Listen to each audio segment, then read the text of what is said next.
Hi guys! Mariwati nga pala at welcome nga pala sa panibagong YouTube channel. Yeah!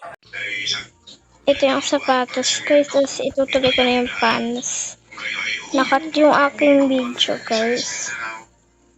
Kaya, hindi ko napindot ko siya yung cut. Kaya, tutuloy natin. Ito yung part 2. Gawin na natin yung pants. Let's go!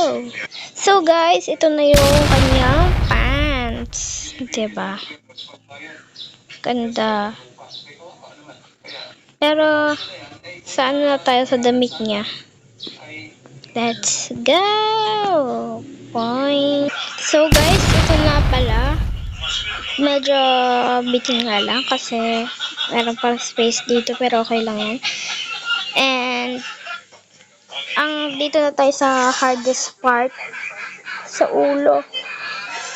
Sa tingin ko magiging pagkakalabasan nito. Let's go!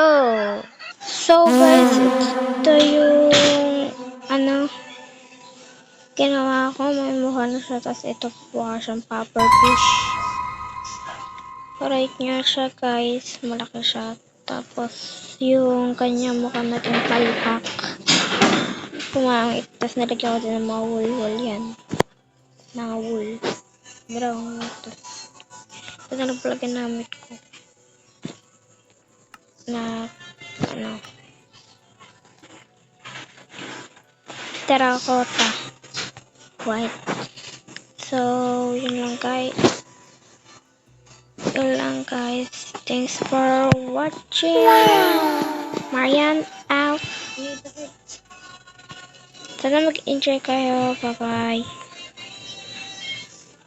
Ito na yung part 2.